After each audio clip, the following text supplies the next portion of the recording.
Bonjour à tous, vous faites bien de vous informer sur Ecclesia TV. La messe de clôture du jubilé d'argent de la paroisse universitaire Saint-Albert-le-Grand de Cocody a été célébrée le dimanche 2 mars. Dans la joie de ces 25 ans d'érection canonique, le clergé paroissial et les fidèles se sont retrouvés autour de son Excellence Monseigneur Honoré Begré Dapa, évêque de Katiola, pour rendre grâce à Dieu. Diocèse d'Abengourou. Du 1er au 2 mars 2025 a eu lieu le rassemblement diocésain des enfants. La messe de clôture a été célébrée à la cathédrale Sainte-Thérèse de l'Enfant Jésus par le révérend Père René Taki Ouataki, en présence des aumôniers paroissiaux et de l'aumônier diocésain. La paroisse universitaire Saint-Albert-le-Grand de Cocody était en effervescence le dimanche 2 mars à l'occasion de son jubilé d'argent, soit 25 ans d'existence. La célébration eucharistique, présidée par son Excellence Monseigneur Honoré Begré Dapa, évêque du diocèse de Katiola, et en présence du révérend Père Patrice Boui, curé de la paroisse jubilaire, a vu la participation des pionniers, des religieux et religieuses, de nombreux fidèles et des invités. Un compte rendu de Francis Sokoui, commenté par Morel Pouty. Il y a de cela 25 ans maintenant que le centre catholique des étudiants d'Abidjan, CCCEA, est devenu la paroisse Saint-Albert-le-Grand de Cocody. 25 années de cheminement avec les fidèles chrétiens de Cocody et toute la communauté universitaire. Le dimanche 2 mars 2025, ils étaient tous là, les anciens fidèles et surtout les anciens prêtres en fonction sur la paroisse universitaire. Parmi ceux-ci, son Excellence Monseigneur Honoré Begré Dapa, aujourd'hui évêque du diocèse de Katiola et président de cette célébration eucharistique. Que de messes célébrées dans les cités, avec quelquefois des pneus crevés où les pasteurs devaient se débrouiller pour rejoindre le centre paroissial. Et c'est cela, l'action de Dieu au cœur du peuple. Il fallait user de tact et de patience, de persévérance et de compréhension pour bâtir la communauté. Car d'un côté, les étudiants voulaient garder leurs prérogatives accordées à la CCEA et de l'autre, les pasteurs devaient travailler à construire une communauté paroissiale qui ne devrait plus être une aumônerie, mais une communauté où parents et étudiants s'engageraient à œuvrer à la même mission dans une foi vécue et célébrée. La symbolique des 25 votives allumées est faite en fonction des classes d'âge, des plus âgés jusqu'aux enfants, la relève de demain. En dehors des quêtes ordinaires et spéciales, des collectes ont été effectuées pour soutenir les activités de la paroisse. Le président du comité d'organisation, M. Elia Gilbener, montrant lui-même l'exemple, a sollicité plus de générosité de la part des fidèles. Il a ensuite fait une petite historique. En l'an 2000, que Monseigneur Agré, soucieux de la formation chrétienne des étudiants, a permis la création de la première paroisse universitaire de Côte d'Ivoire.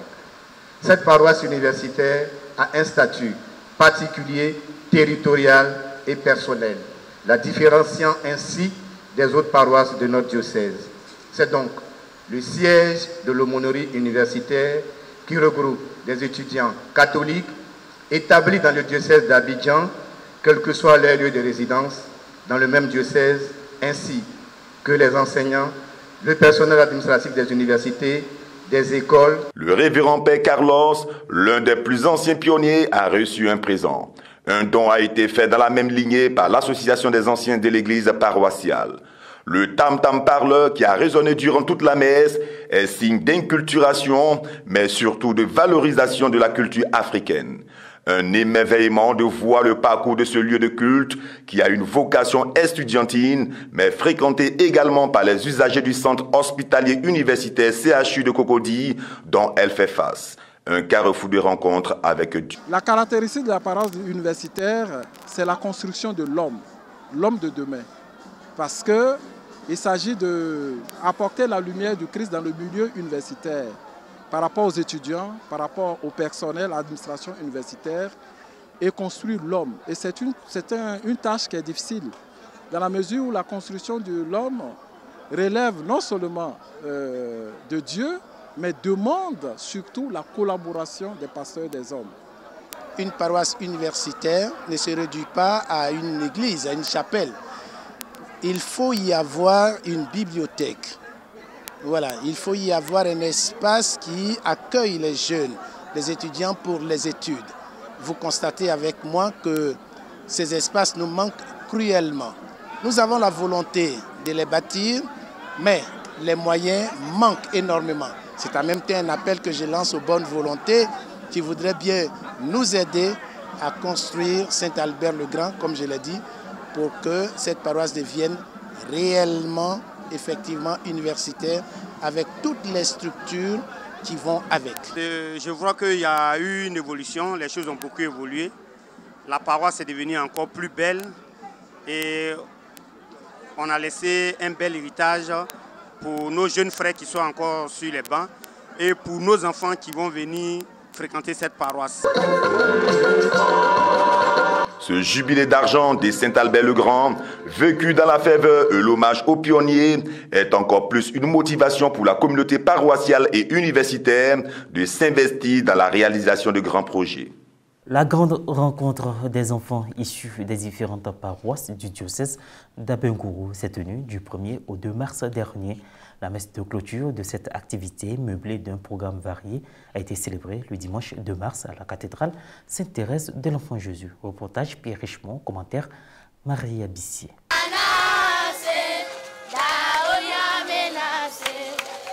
Le dimanche 2 mars dernier a eu lieu la clôture du grand rassemblement des enfants du diocèse d'Abengourou, une activité diocésaine qui s'est déroulée du 1er au 2 mars dans le doyenné Monseigneur Laurent Yapi.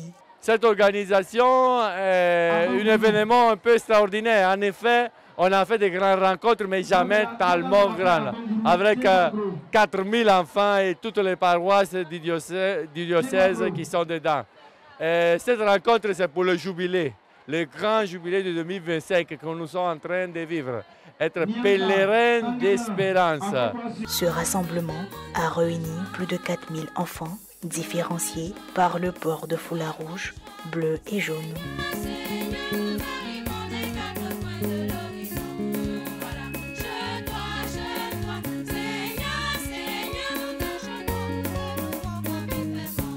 La messe de clôture a eu lieu sur le territoire de la cathédrale Sainte-Thérèse de l'Enfant Jésus et a été officiée par le révérend père René Takiwa Taki, vicaire épiscopal du doyenné Laurent Yapi. Il était entouré pour la circonstance de plusieurs prêtres, dont des aumôniers paroissiaux et de l'aumônier diocésain, le révérend père Lucas Pesota.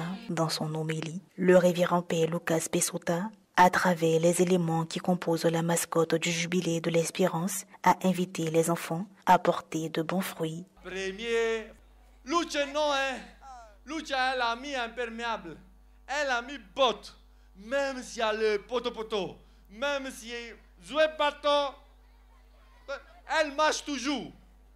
Donc un fruit c'est la persévérance. Pour être persévérant, on doit prier.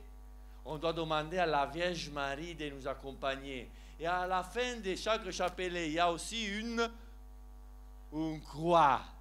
Notre foi en Jésus, c'est là qui nous donne la force. Donc on a dit, nous on doit avoir l'envie de rencontrer le Seigneur.